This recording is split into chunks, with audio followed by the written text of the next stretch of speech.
You know, we are the only historic area left intact. We have no place really in Dallas that's gonna be left that can say we have been here since the Indians. It's just that simple. The 1 year, I can't truly say. We were here when they marched the Indians to Oklahoma. We were here then.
Let your hair down, baby, let's have a natural ball. Let your hair down, baby, let's have a natural ball. 'Cause when you're not happy, it ain't no fun at all. I guess it started with me having a very deep interest in history, particularly history of people of color. I'm always tuned into communities that were, and in Dallas, I moved here 42 years ago, and I have literally watched this city erase communities. And so I've been interested in the 10th Street Historic District for a while. And so I thought, wow, you know, if I could just do something that would capture the stories of that community before it disappears.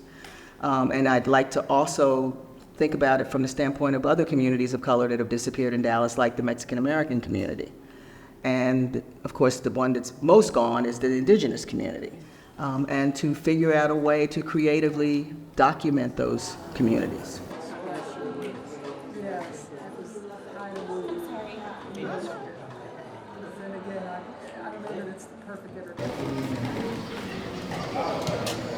So today, we're trying to bring some focus on the 10th Street Historic District Cemetery. It was a Oak Cliff cemetery that had a section that was for the African Americans. And that section doesn't have any real individual designations of the grave sites like the other part of the cemetery does. And in that section are also unmarked graves. There are about 20 people who are in unmarked graves. So I thought it would be a great idea for us to have people make commemorative stones to remember these people.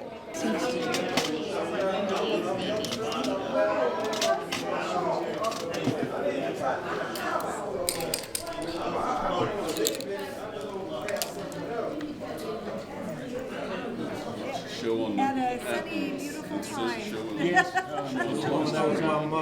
Beautiful. And what else do we have? This is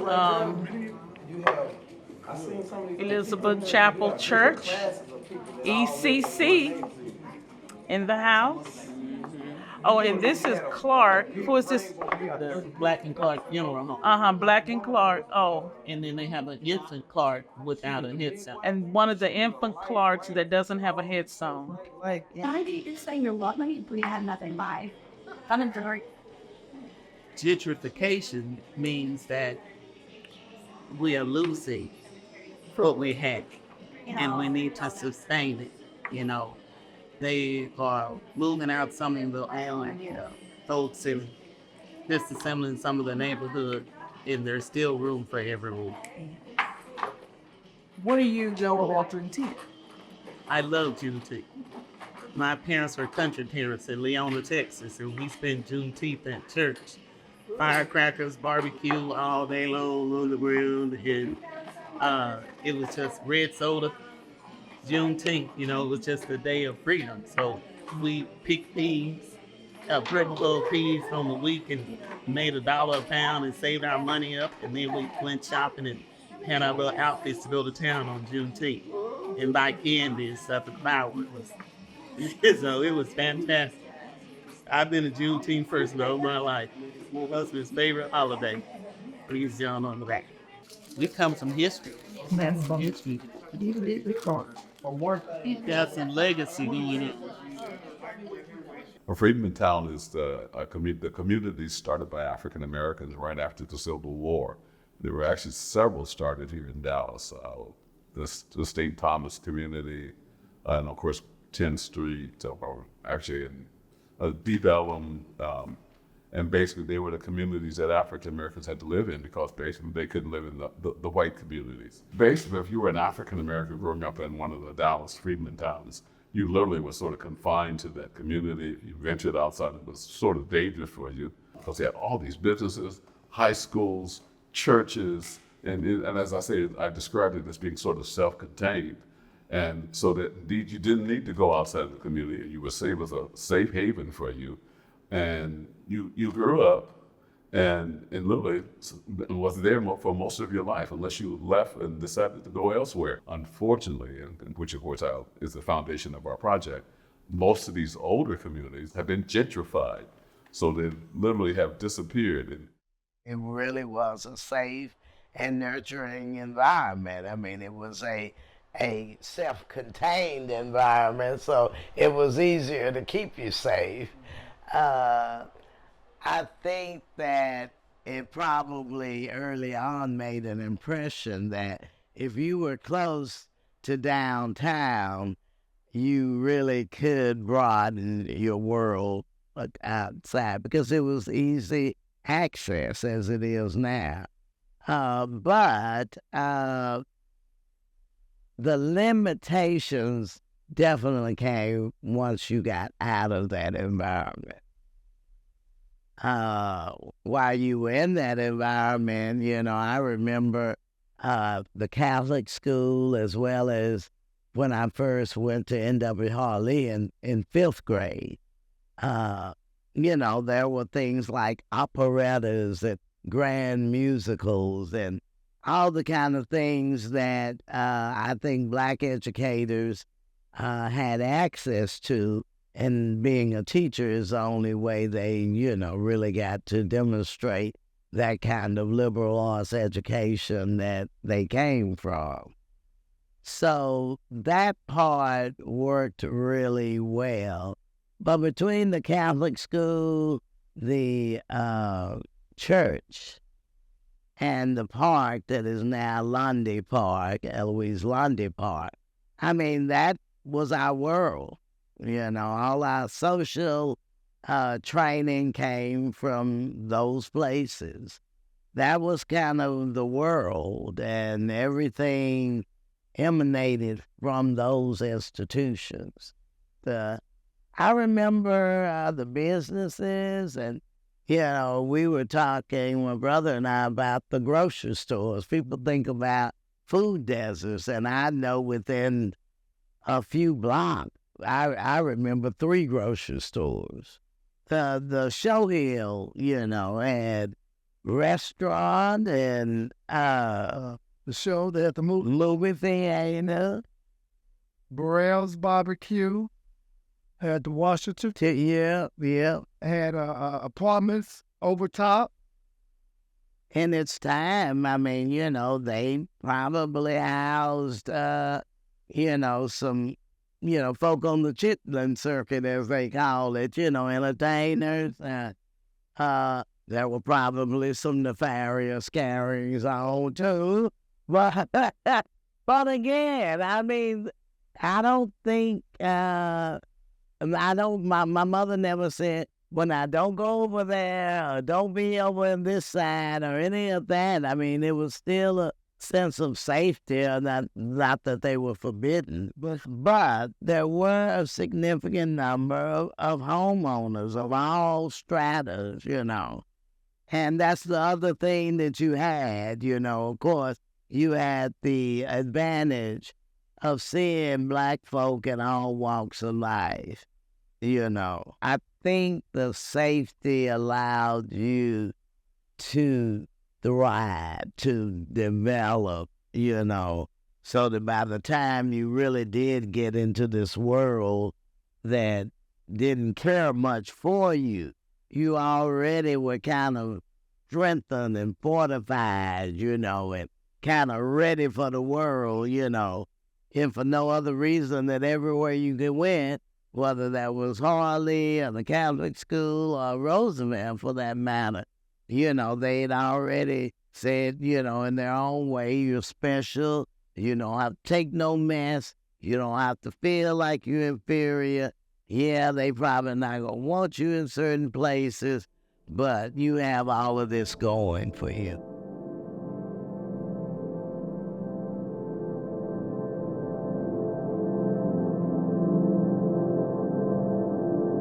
Yeah, some of the things that I learned about the neighborhoods itself, like how big the neighborhood actually was. You know, when you look at 10th Street today as being probably like 10 blocks, maybe. It's very small. But it expanded from Tyler to the Bottoms to Cedars. You know, just learning and just imagining that how it was self-sustaining and self-sufficient. And some of the other people we spoke to, like Mr. Harris and Miss Cox. Mix Cox. And Ruthie, yeah. Yeah, they just pictured it as this idyllic place. Like there were fruit trees, they were able to, everybody watch their kids, and it was a safe place. And also they had role models, right? And all these business owners, like we learned about the pharmacy, the funeral home. It was a hub for civil rights. And I think that one of the reasons why this project has been important to me and exciting to me is that it was just an opportunity to really invest and engage in a conversation and in work to try to really shine a light on another community that is also incredibly vulnerable to being erased. I'll say 10th Street is sort of shocking to me, too, because of the impact of 35 in terms of how it separated the community. And so when you go there, it's actually hard to maneuver yourself through the community because 35. You got to figure out, well, how do I get to the other side? Right. Of indeed what was Oak Cliff and this 10th Street community. And Yeah, I mean, that is kind of what the impetus was for me wanting to capture these stories because they're disappearing fast. And, you know, we had the last interview was with a 99-year-old, you know, Mrs. Naomi Jackson, and she thankfully was, you know, clear-eyed and could remember everything. And I can't even imagine what it must have been like for people like her who lost their business because of the highway, because the city could care less, you know, about that community. And as she said, you know, we had a thriving business community in 10th Street. You know, she said there were all kinds, and I saw the pictures of how this shopping little area looked, and then even the elders, when we were interviewing them, they were so nostalgic about just being able to be in their community, to just be and not worry about anything, because they could shop, they could go to church, they could go to school, they could do all the things that they needed to do without fear, without, you know, having to try to navigate, and then it was gone. When I-35 came through, what did it displace? It displaced the black neighborhood. It cut off, in other words, that's the red line. The freeway is the red line. Blacks lived on this side. One lived on that side of the freeway. And what they did, they cut us off from the white people. This is where you got your red line sign. Yeah. So it's always a sore spot for me. Siobhan? How? And then they want to do what they want to do. They don't want to hear what anybody else is saying unless you have money. Well, we're sitting on the government, and you don't want to give us any money for our company? It just don't make any sense to me. It's hard for me because I was born and raised here. And it's not that I'm disrespectful to anybody, but when you hit that spot, I can't turn around. You don't know what we go through. You don't know the lives that we have lived. Yeah, it was not easy because your grandfather couldn't go out of the neighborhood, unless he was going to another black neighborhood to do his fun.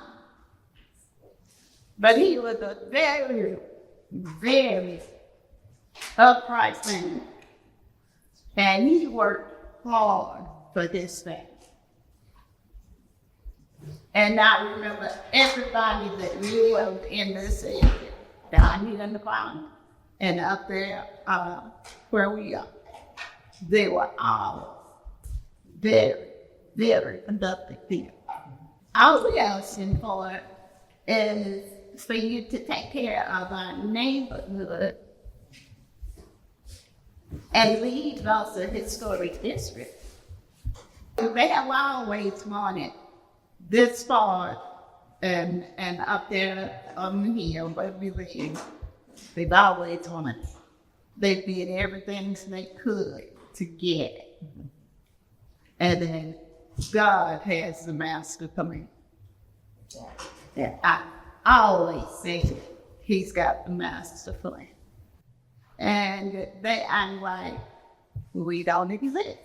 That's but we do. With the integrity, that's the plan. That's the plan. Okay. That's the plan. I always have been, always will be. That is the plan. This way we're going to end this particular discussion on that lovely upload.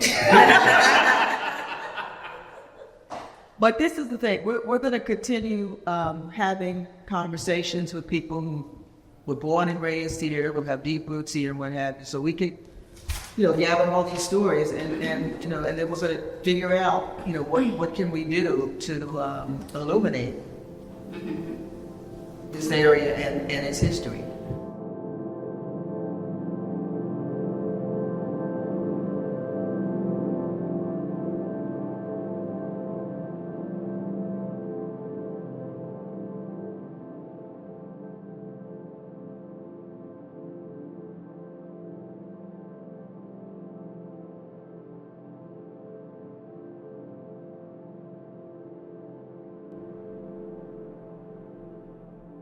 I am Tamisha Rudridge. I'm one of the co-founders of Kinkofa, and I'm a descendant of all of the Dallas Freedmen towns.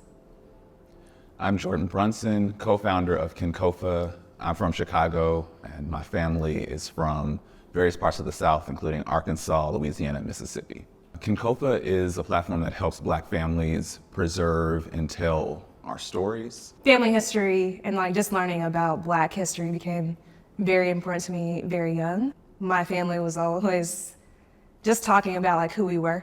We want to correct a historical narrative that's been told incorrectly, but also give agency to a community and its organizations that want to be heard and have a story and have needs that are now, not just tied to 10th Street 100 years ago, and really just give and lend as much voice and amplification as possible to that story, while also connecting a through line of events that have affected this community from its founding through Jim Crow, through the introduction of the Expressway, Great Migration, all of these different events and time periods that have affected and shaped this community to what it is today. And I felt the weight of that saying, when a elder dies, the library burns. There's a repeated telling of the community's story, and we found that to be a good starting point to say, okay, how does this community tell its own story? What pieces of the story aren't documented in other places? We know that the Library of Congress didn't have any documentation on the community. Even institutions here have very limited documentation, and so we really just wanted to start with what the community knows and then layer on what we can find in records that either support and validates the story, finds other pieces that might be missing, or even things that might conflict with the story, and then begin to ask questions and dig deeper. So it does become much more research and genealogical intensive. This is urgent because we only have a very short amount of time to make sure, if we want to physically preserve, whether it's the structure or not, to document the story, because there's elder people that can directly speak to the impact of all of these things. I think it helps people realize that we've been fighting this fight, and these are the ways that people have done this over time. And then I think the other really important thing that we wanted to make sure of is that when other descendants do come back, are looking for, they find the census record or whatever and realize it's 10th Street, it's something of pride that they find. And there's a documented story and not, they just don't see the architecture, because in the architecture and the way that it's zoned, we don't get to really know the story.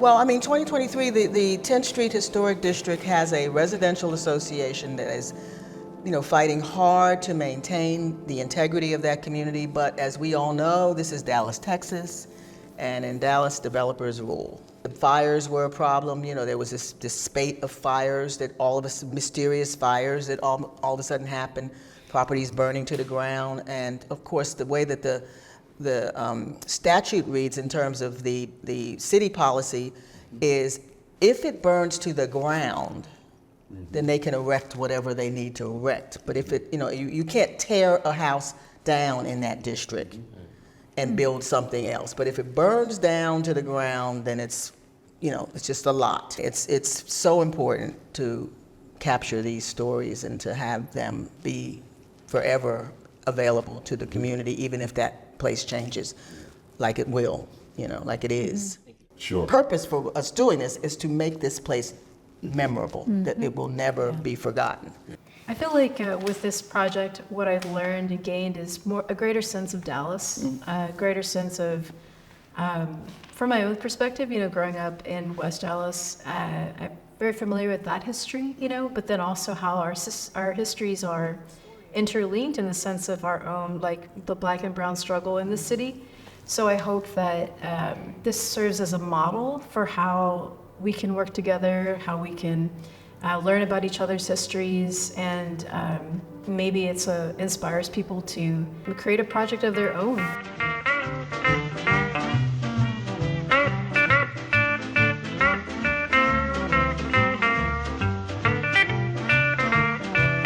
You can't take it with you, that's one thing for sure. You can't take it with you, that's one thing for sure. There's nothing wrong with you that a good shuffle boogie won't cure.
it with you, that's one thing for sure.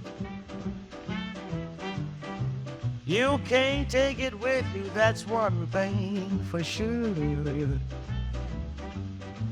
There's nothing wrong with you that a good shuffle boogie won't cure.